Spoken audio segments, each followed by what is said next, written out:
do it live. Hello. Hey, Geoff. How are you?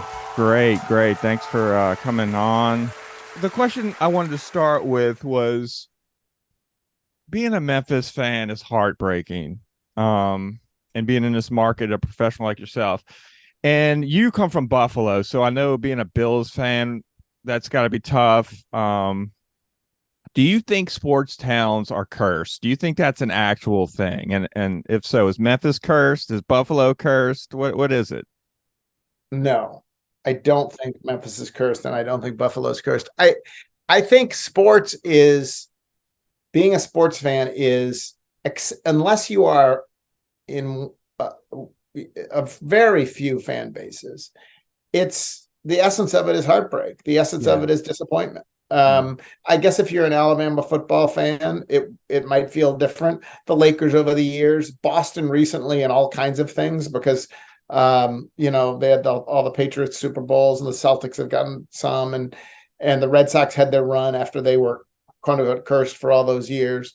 So no, I don't really believe in curses. I think that it's really, one team wins a championship, and every team except for that team either has a crushingly bad year or some really bad thing happens on the way to a loss. And so, yeah, anything a Memphis fan can conjure up for some sort of heartbreak, I can conjure up as a Bills fan. And but there are others, I think, who feel the same way. I think each market, they can recite to you all the heartbreaking moments, and for some reason the heartbreak sticks, I think, maybe even more than the triumph. And so I really do think, like Bart Giamatti, the old commissioner of Major League Baseball, who was a professor at Yale before that, he said baseball is designed to break your heart. And I think I think really he could expand it. I think sports is designed to break your heart. It really is. I think for some, though, when you said bad things happen, and when those bad things happen at the worst times, it seems like some franchise may have that a little bit more than others. I would argue that Memphis seems to be one of those. I mean, going just back a few months ago, Right. But I mean, it's very clear that every city doesn't have the exact same amount of heartbreak. Some have more. But I mean, if you're an Atlanta fan, you're up big in the Super Bowl, you'll never get over that, it seems to me. That's true. At least until you win a Super Bowl. And then the Braves only won one World Series. Like, they should have obviously won more World Series along the way. Yeah. Until Georgia football finally broke through and started winning championships, Georgia football was about heartbreak. Just like until the Red Sox started winning World Series, they had, century of heartbreak. Yeah. So obviously some cities get it worse than others. And the truth of the matter is, small market teams, smart cities get it worse. Bingo. Because they don't have the financial advantages and all kinds of reasons. And yes, Memphis has had its share of heartbreak. Very clearly, most obviously, the Mario Chalmers shot in the national championship game. God, I mean, it still hurts. It still hurts. That's a stab to the heart. There's no question. I think mid-major teams, and where Memphis, I mean, the Grizzlies is the only pro team that we have, so it's a big deal. It's definitely a basketball town. But like, it's funny, have the Grizzlies suffered heartbreak? Yeah, I get what you're saying. Like, I don't know. Like, to me, if you go back to the grit and grind Grizzlies, to Mark and Mike and Zebo and Tony, they really got everything out of their talent, it seems to me. The idea that they got to a Western Conference Finals, and then there was no heartbreak. They were swept. No, there wasn't heartbreak. That's definitive. And then, obviously, I guess it's heartbreaking when Ja goes on. It's more stunning than heartbreaking when Ja goes on social media with a gun. So that's heart. But getting your ass kicked by the Lakers in the way they did, that wasn't really heartbreaking. It was definitive. It was emphatic. You can't break your heart, when you're down by double digits and minutes into the game and you just get blown out. I don't think there was anything particularly heartbreaking about last season. There was disappointment, but not in the kind of crushing way that defines that you remember like that. Those two teams, though, and this is the difference in my opinion, and the reason for that is that grit and grind team connected with the city of Memphis, and they were a style of basketball. Once again, the grit and grind, Memphis versus everybody. Right. That saying says everything you need to know. Oh, 100%. Hey, well, no one was ever critical of the grit grind Grizzlies because outside of Memphis, no one even paid attention to them particularly. So there was Yeah. no reason to be critical of them. This team, originally, when Geoff first burst on the scene, it felt like, oh, this is all the advantages of that team plus superstardom, because Ja at the time seemed like small town kid, like another version of chip on the shoulder, overlooked, wasn't highly recruited, went to Murray State, happy being in Memphis, perfect. And then no, like it went off the rails. There's no question it's gone off the rails. And when you have all that bravado and you fall on your face in the way that they did, you're going to get laughed at.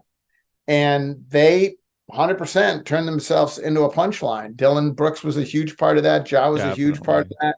Yeah. And honestly, I think it's really uncomfortable. It's why, like on the radio show, I'd occasionally take callers and ask what they wanted for a suspension for Ja. And it's one reason why I think that Memphians didn't mind as a group. I'm speaking, broadly, didn't mind the 25-game suspension, and some would have wanted more because they're uncomfortable with this whole bravado that isn't backed up. Like I think Memphians were sick of it too. Yeah, and I think you're right. And going after LeBron the way that Dillon Brooks did was just stupid. Dumbest. It's unbecoming. I didn't like it. Yeah, I think Memphis fans were really uncomfortable with what the team sort of felt like it became at the end of the season. So I think that people are pretty happy. There's a reset with Marcus Smart and Derrick Rose. And I think it's great. Hopefully when Ja comes back, he'll be, a little reined in, a little more, a little wiser in some of his choices. And so I'm hopeful about what it might look like, but there's no question that the way that it ended did not fit Memphis's, the city's image of itself. No, it was bad PR move as far as the city's feeling for the team in a way. I think I'll excuse Ja Morant more than I will Dillon Brooks. I think when you talk about culture and a company's culture and what you want in a culture, a winning culture, a culture that cares about each other, you can't have a guy like Dillon Brooks. He is a culture killer, in my opinion, and that's more important than off the court issues because those things could be fixed. Killing a culture, one guy can kill a culture, and I felt like that's my opinion anyway. It's interesting. I think, and it's interesting that Houston signed him because I think in some ways, as a holdover from the grit and grind team, he came in at the tail end of that team. He was the one guy who sort of, at the beginning, I think he helped set the culture, and that he plays with an edge, he guards, he plays hard every night.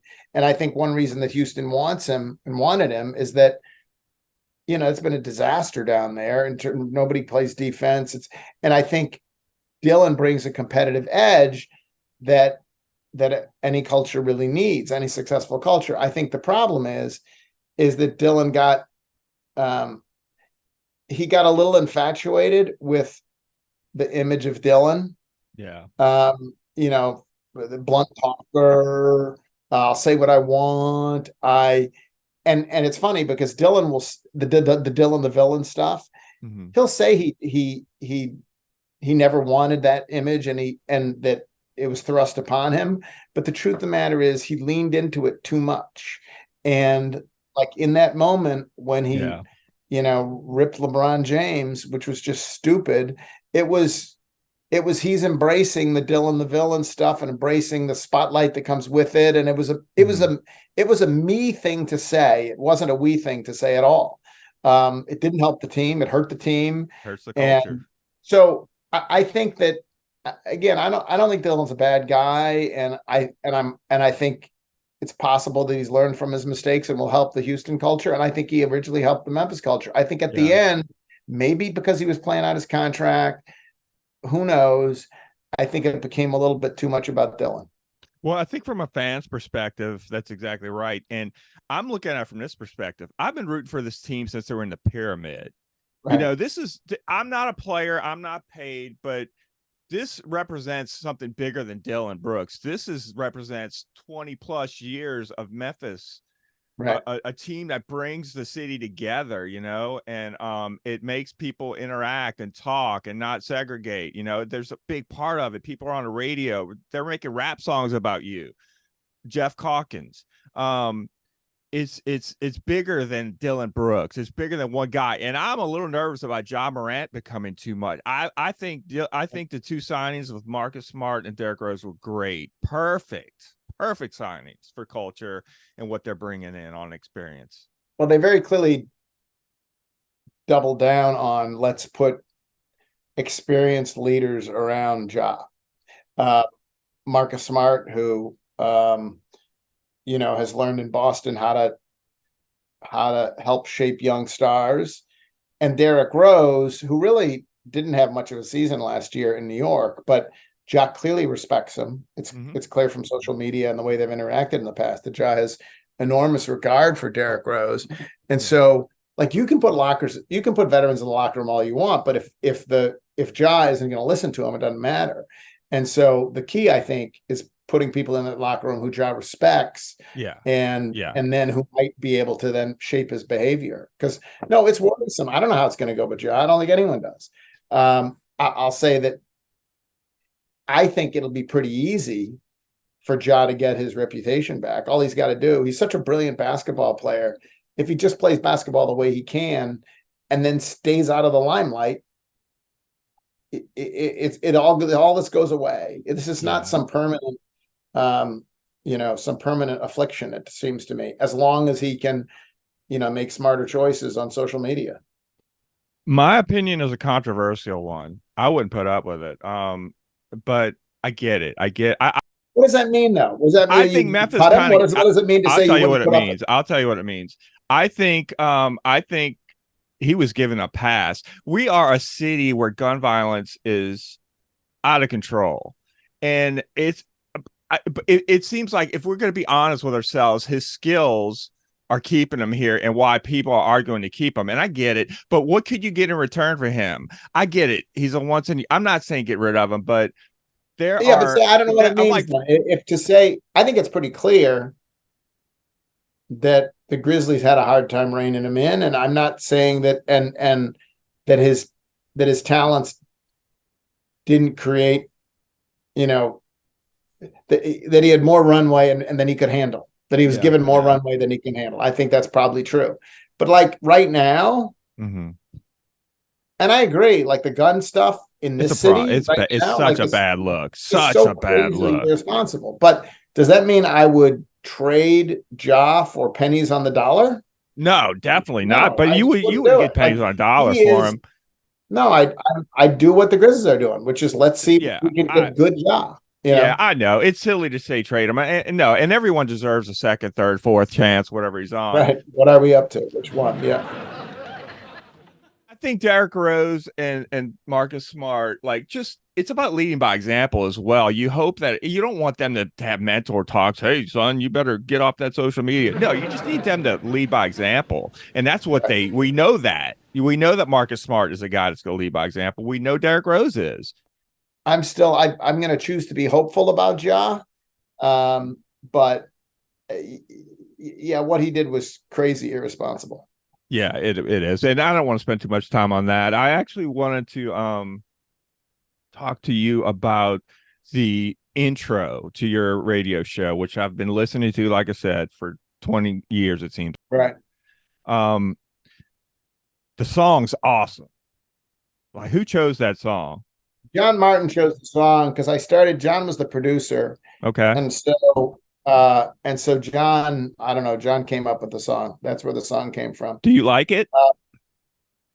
It's more John than me. Is it? Is that right? Interesting. Yeah, it's more John than me. It's more John's style than my style. So, but What you would know, your style be if you had a I choice? don't know. What song would you pick? There's got to be a song right now. I don't know the answer to that. I don't know. What kind of style of music would it be? My music taste stopped at James Taylor, and that wouldn't be a good. It wouldn't No, be. James Taylor would not be a good intro song. So, no. I really, this is not. The nice thing is, I leave it to the experts.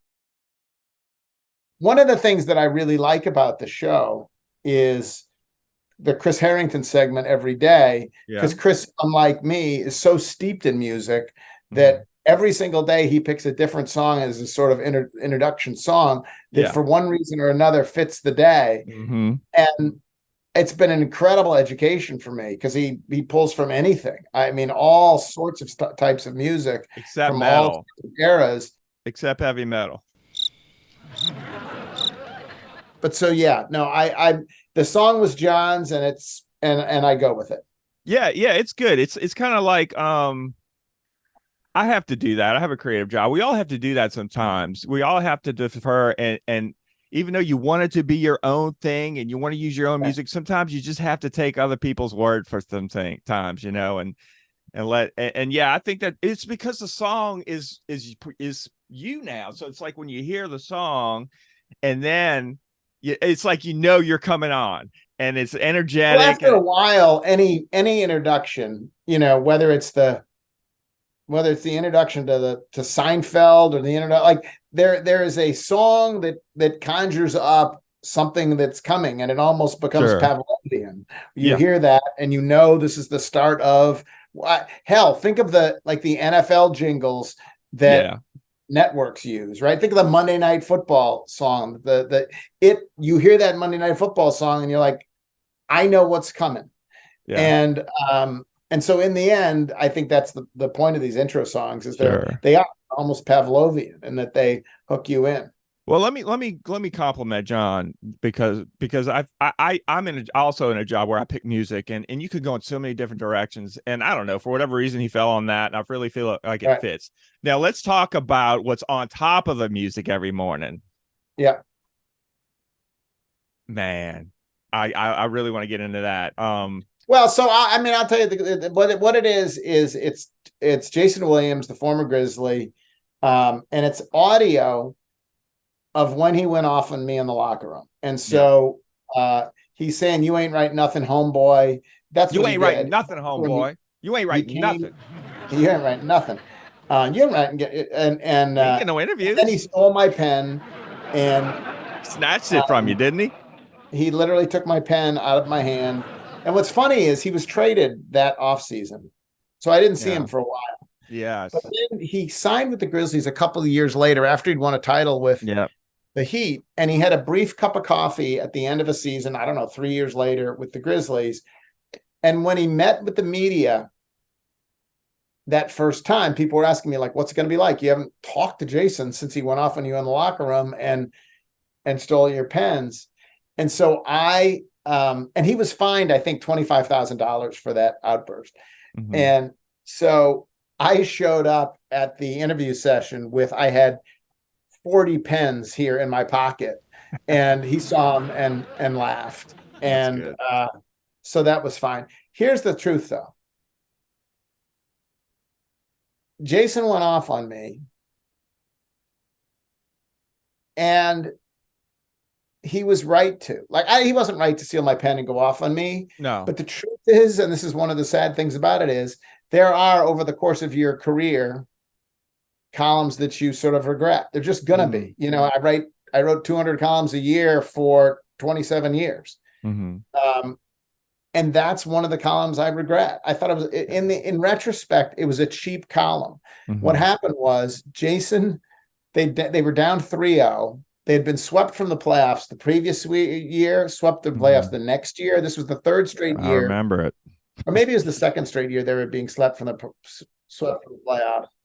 And they were down 3-0. And Jason just said some cliche thing like, well, you know, no matter what happens, my family's going to love me and whatever else. And I ripped him for it. Saying, well, if he doesn't care, why should fans care? And like that. That's what the column was. And the truth of the matter is, it was a crappy column. Like Jason cared. The Yeah. idea that he didn't care was, and so while it was sort of created this viral moment, I don't revel in it because I thought in retrospect, and I've told Jason this, I think the column was a little cheap. And I try not to be cheap. And but you don't always get it right. And so it's a great soundbite. Like, it's a great soundbite.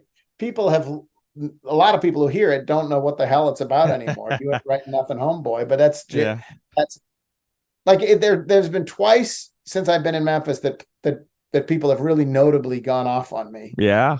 That was one. And then the other one was Penny 2 years ago. Yeah. Before we get to that, can I ask you one more question? So with Jason Williams, did you ask him a question, or it was he just had that column? Maybe you wrote the column a few days before, and he saw you, and he was confronting you because he remembered. No, I didn't ask in the locker room. I didn't ask. No, the column came out like that morning. Okay. Then they lost the game that night, and so then in the locker room, I think I was actually interviewing Powell, maybe, or whatever. I was on the other side of the locker room for where Jason dressed. And Jason basically came over and just started yelling at me. Okay. Because I had come into the locker room. Okay. I wasn't talking. Jason was a guy who never wanted to be interviewed in the locker room and usually just slip out and wouldn't say anything. And Jason was terrible about being interviewed anyway. And so, but in this situation, he found me and exploded at me. And Mike Miller, who's a good friend and played with him at Florida, Mike Miller sort of interceded and basically pulled Jason off of me. He wasn't attacking me yet. Although it's funny, he was traded that summer as part of a deal for Eddie Jones, whatever, it was to Miami. And I wrote a column that was kind of critical of the deal. Not heavily, but like, really? This is what we're doing? We're getting 36-year-old Eddie Jones or whatever he was at the time. And Jerry West, who was the general manager, had made the trade. He called me and he left me a voicemail message saying that he said, and in the voicemail message, he said, I wish I'd saved it. He said, I wish Jason had beaten your ass that night. like Jerry was a piece of work, and he was mad. And so, those were the days.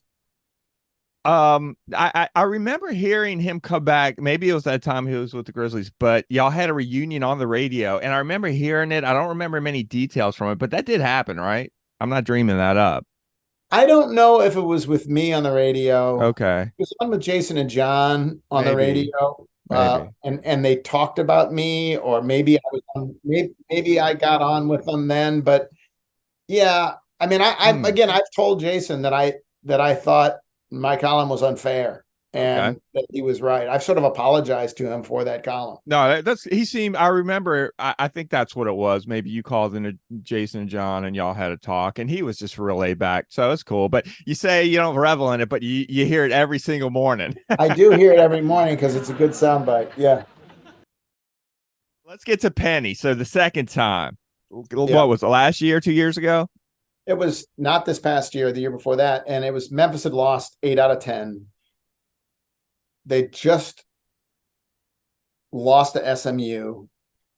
They were getting blown out in the first half by SMU. It was like 20-2 or 24-2 or something. There's this, they do this deal where the fans aren't supposed to sit down until Memphis scores. And in the first quarter, the fans just kept standing there and standing there and standing there. A timeout came, TV timeout. They sat down and they back up, and they still hadn't scored. The whole thing. And what's the median age? It was a mortifying performance. And so in the press conference room, a bunch of people were there. Media members were there, and we were just talking about the situation. And Jason Munz from the Commercial Appeal, he said, well, should I ask Penny about job security? And I like Jason, and I said, no, that you don't have to ask Penny about job, but it put this idea in my head. And so then when Penny was there, I asked him, have you ever lost faith that you can get this done? That was the question. Now, Penny then said, get what done? I said, succeed here. Like the first quarter, that was embarrassing. And I think, honestly, it wasn't the original question about have you ever lost faith you can get that done. I think it was the use of the word embarrassing that set him off. Interesting. Okay. And he said, stop asking me stupid fucking questions, bro. And don't stop disrespecting me. Stop asking me stupid effing questions, bro. And like, with all due respect, on the Jason Williams one, I was wrong. On this one, it's a perfectly fine. It was honestly a softball. It was, I expected him to say, lost faith? No, of course I'm going to get this done. We're going to get this right. We're going to figure this out. We have blah, blah, blah, whatever else. It never occurred to me that Penny would take offense at that question and go off.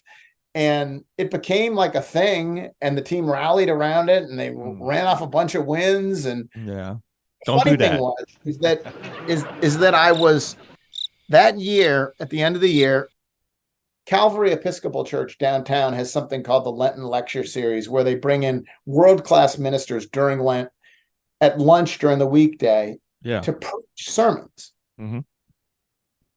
And I was asked to preach a sermon, and I was so intimidated by this that, they're literally world-class preachers come in to preach sermons.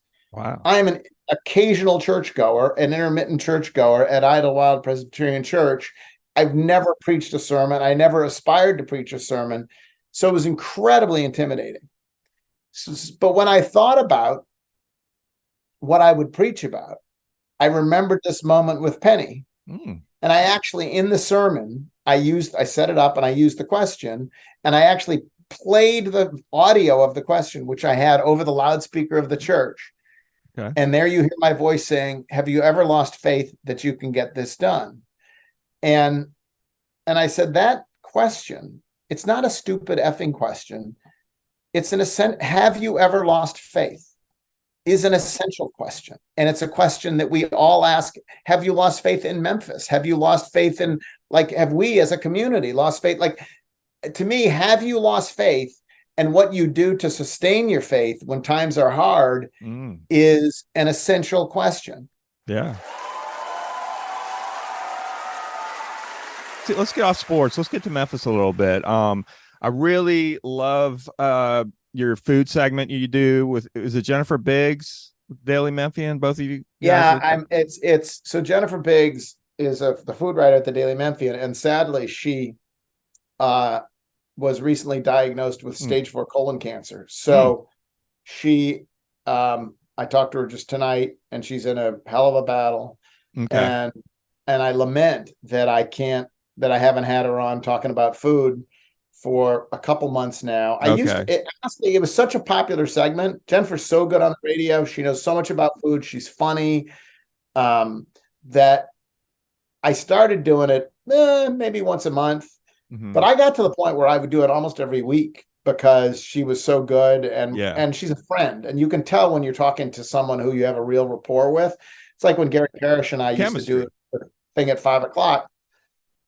So I hope that there will come a time that Jennifer's well enough that she can rejoin me, but that's the situation with Jennifer now. Okay. Let's get to cancer. I had stage 4 as well. So that's interesting that you say that. And I almost died from sepsis. It's like they'll say you're here. I'm glad to see that you're here. How long ago was this? 4 years ago, I guess. It's been a little longer than that. Yeah, but I ended up going through the typical stuff, heavy chemo. I just had this stuff where it was in major organs, put it that way, and there's no known cure for it. And the best they could do for me was just to keep it like it was. So, yeah, let's do chemo, whatever. Then it got to a point where nothing was working. And then I get sepsis, almost died from that. So I couldn't get anything for a while because I was so weak from the sepsis and all that. So then I'm like, well, what should we do now? So we tried some things, and then he's like, I know someone in St. Louis, Washington University. They do trials. And so I'm thinking, oh my God, I have a family. How am I going to do treatment in St. Louis. But long story short, I do a 2-year trial on this immunotherapy stuff, and within 6 months, I was almost cured. Wow. So, yeah. That's fantastic. Jennifer will be glad to hear that stories of hope like that. Yeah, I did a podcast about it. I'll send you a link. It's called My Tour to Cancer, because I used to race bikes, and I used my cycling experience and pain and suffering and fears, and I use it as sort of metaphors from the journey with cancer, and I kind of go through the whole story. It's about almost 2 hours long. It's just me just talking about it, driving in Memphis. Actually, you'll see all of just hit record and I film it in Memphis as I'm driving on a loop or whatever, neighborhoods, wherever. But yeah, I tell the whole story, and the whole point of it is not to talk about me, because it's not about me. It's about giving people hope. As long as you have a little bit of hope, that might be all you need to. Right. I don't know. That's a remarkable story. So, yeah, you never know what folks are going through, and you don't. The problem is what she's probably seeing, and what I saw was, you see a lot of death, but you don't see a lot of the success, where cancer treatment is today compared to what it was 5 years ago, 10 years ago. What flavor of cancer did you have? I had a sarcoma, which only 1% of adults in the United States, adult cancers, have sarcomas. 1%. Of that 1%, there's like 75 different ones, She's just got to find things to keep her from thinking about it. Right. And hope. That's the biggest word that comes out of our exchange, is the word hope. When you said hope, that's the whole point of, I say that in it, So I don't know. Anyway. Yeah, send it along. Yeah. Anyway, enough about me. Food. So let's get back to food real quick. I was talking to my previous interview, Tukey, and we talked about, hypothetically, if Tukey was going to come to Memphis, where would I take? What would a day be like in Memphis? Where would I go? Where would I? And we kind of chose some things that he had experience with, and it was Gibson Donuts, of course. It was Gus's. He heard of Gus's, and he had it once, and he can't forget about Gus's. He was raving about Gus's, and then he brought up the Rendezvous. This Rendezvous and Gus's seem to be, based on that small sample size, what people outside of Memphis have heard. What would you say? What would you?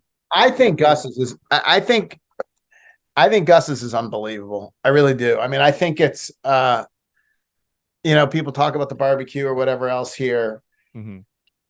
I think Gus's is maybe the best fried chicken I've ever had. I think it's really, and so many times you take someone to the place and it's vaguely disappointing. I think Gus's is sensational. So 100% Gus's. I really like Gibson Donuts. I took my kids there. Honestly, for me, what I like about Gibson Donuts is it's got a happy vibe to the place. And like when Don DeWeese is there on a Saturday morning throwing donuts to people, it's just a fun place to be. I don't know that I think the donuts are so much better. Like I'll often get a blueberry donut there. And do I think that blueberry donut is better? I'll tell you what I really like. I like the apple fritter. I think the apple fritter there is sensational. So I might go to Gibson's. I certainly would go to Gus's. I think I might take him to Jerry's Snow Cone. I think Jerry's Snow Cone, like that.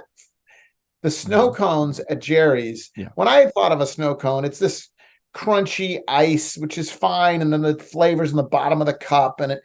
But at Jerry's, it's like silky. It's the whole thing is infused with the flavor. It's New Orleans style. That's what I grew up on. Is that what it is? Well, yes. If you're ever in New Orleans, if you were in New Orleans, or if you go down and watch cover a Pelicans game, whatever, go to this place. It's called Sal's. It's been there, and it looks exactly the same as when I was young. And it's in Metairie. It's not in New Orleans. It's in Metairie. I mean, delicious.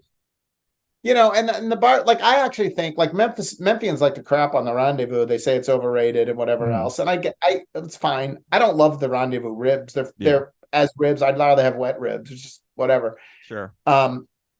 The atmosphere is cool at the Rendezvous. Mm-hmm. The Virgoses are incredibly nice. The atmosphere is great. You're down in the basement. It's like, and I think the barbecue nachos there and the brisket there, honestly, are great. So I don't, but the thing that I feel most strongly about if someone is visiting Memphis, it's not the food. I think the essential thing to do is you have to go. You don't have to go into the Civil Rights Museum. That would be great if you do, if you got a couple hours and whatever. It's a great museum. Yeah. You have to take them to the Civil Rights Museum to see that balcony and that wreath on the balcony, and to see that's where, I mean, when you see it, it looks just like it did. It feels like it did on that day. It's and it can't, and it hits you in the soul. It just does. It's mournful and tragic and it feels real. It doesn't, and so to me, it's a sad pilgrimage, but I always take them to the Civil Rights Museum. I also think there are other things that are great, like walking across the new footbridge over the Mississippi. Yeah. Like that's wonderful. You get to see trains and boats going by and the majestic Mississippi. So that's something I do. You ever have donuts at my place? Let me say what my favorite place is Howard's Donuts on Summer Avenue. I have been to Howard's on Summer Avenue. Yeah, I've been to Howard's on Summer Avenue many a time. Yeah, that's where I took my kids growing up. But do you think the donut at I do. If I gave you right now a donut from Howard's and a donut from Gibson's in a blind taste test, could you pick out which is which? And would you prefer the Howard's? I could. I definitely could. And which would you prefer? And here's something else, Geoff. I would prefer Howard's on Summer, and I like Howard's on Summer better than the Howard's in Lakeland. Even the Howard's are different, but they're close. They're close, right? But I'm just talking straight glazed donut, nothing fancy. Just give me a glaze here, give me a glaze here, give me a glaze here. I can tell you which ones are which and who. I could tell you Howard's are probably the worst for you health wise. Really? Is that true? I probably think so. That's probably why it's so delicious. I think so. I also like, there's a place on Summer. I like ethnic places where I get stuff that I can't make at home, and so it's called Queen of Sheba on Summer, which is really good Middle Eastern food. There's a place not too far from where I am called Foso 8, where I get a great banh mi. There's it's curry. There's a really good Indian place called Curry Bowl. I think it's called Curry Bowl. It's really good. I actually think, for me, Memphis has all the food I need. It's delicious. It really is. It really is. I'm a big fan of Central Barbecue. That's probably my Central Barbecue. Yeah, on Summer as well. It's consistent across all things too. I like the ribs there. I like the barbecue there. I like the nachos there. The wings, people really love the wings there. I think it's got a lot of versatility. Are you a burger guy? I like burgers. Where's your go-to for a burger? So the place that I probably go to the most for a burger is Belmont, because it's pretty close to me and they have a really good burger. Belmont has a really good burger. But I mean, I've been to Roxy's downtown. That thing is unbelievable. It's just downtown. So I don't, Roxy's Grocery, it's an experience too. I've had the Tops Burger, which is fine, and I've had the Huey's Burger, which is good. That's my favorite. Where do you go? What? Huey's. When you say Huey's, that's my favorite. You like your Huey's Burger? Well, I mean, the Huey's Burger wins Best of Memphis, and it has for the last 70 years, as far as I can tell. I like Huey's. A lot of times I get a steak. I get a cheesesteak there, though, when I go to Huey's too. Sure. So, this town will make you fat. It's good food here. It really would. It really would. So you've been riding a lot lately, I hear. Well, I only started riding, and it's interesting. I didn't know you were used to race. Yeah. I used to run, and my knees have kind of given out. And so the woman who I'm seeing she rides bikes. And so we joined the Victory couch to 100, whatever. And so we did the Big Dam Bridge ride in Arkansas, which was a 100-mile ride. And as part of it, I joined the Hightailers, and I Sure. joined Major Taylor, and I joined other bike groups. And so I've kind of tailed off a little bit, but yeah, there's a ride in Mississippi early August that's 65 miles or something, and we'll do that. It's great. And It's awesome. it's fun. I mean, it taps into how you felt as a kid getting on the bike and going along, and the wind in your hair. And Yeah, it's great. so, do you still ride, or were you? No, not really, not really. I went all in, when I was young and doing And you used nationals. to race. I did. Got all my racing stuff up here. I'll flash it on the screen. But yeah, when I was young, I raced on the track. Huh. I went. Lance Armstrong told me to shut the fuck up. He was living at the Olympic Training Center in Colorado Springs. Yeah. And I qualified to go to the Junior World Trials, it was called. And it was basically a sham. It's like, you win this race, you'll go to the world, you'll represent the United States and, Europe for the world championships. I mean, there's like these guys up at the top of the food chain that live at the Olympic Training Center. One of those guys is going to win. You're just going for the, right. Yeah, you're just going for the experience. So, but everything was paid for. Great. I lived at the Olympic Training Center in the dorms for a week. Wow. And yeah, all food. It was like you just anytime you wanted, you go to the cafeteria, you get food. So, and they didn't like Lance Armstrong lived there at the time. So he didn't like a guy like me from the South coming in and for a week. And he was on a payphone. This is probably like 91. He's in the dorm hallway on a payphone. And there's a bunch of people in the hallway, but he just saw me and he singled me out and he goes, "You shut the fuck up." Well, that's a claim to fame. Yeah, and I did a video on this too, where I'm driving around talking about this experience. He was like, 19 going on 30, and I was like 17 going on 14 as far as body types and stuff. Right. Well, it's probably roid rage for him there. Yeah, exactly. I heard he was on the phone with his girlfriend. And yeah, it was a humiliating experience. But for the most part, I don't look back at him with anger or anything like that. It's just, I really want to interview him about his cancer journey. That's sort of like my dream interview. Right. I don't want to talk about the Tour de France. I don't want to talk about the strip titles. I want to talk about when you got diagnosed, what you went through, and how cycling helped. Right. That's what I want to talk to him about. It's just hard getting on people's radars. It's like most of them have publicists. They don't even look at some of them do look at their social media. But then are they going to see it? It's like throwing a needle in a haystack, Right. So, well, anyway. I imagine with someone like Lance Armstrong, but he probably, you've got to have 100,000 viewers or something before. Exactly. That's a tough thing. That's tough. It's honestly one of my weaknesses as a radio show host is that I don't like inviting guests. I mean, I feel like I'm imposing when I book guests for the show. So I'm a terrible booker because I have a lot of regular guests, some of them are paid or whatever else who I know like to do it. Yeah. But there are people out there who are much better at aggressively booking their show with hard to get guests than I am, because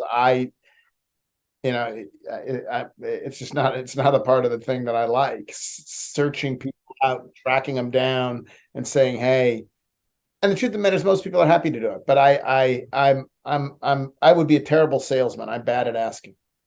Yeah, but you earned that in a way, I mean, you have a name that and a brand almost, and being in Memphis for 25 plus years, being a lead sports reporter and having these viral moments. I mean, you are, in the future, you will be like a George Lapidus. I mean, you are respected. No, I mean, it's been fun. It's been nice that it's everything I wanted to be, is that I came to this city.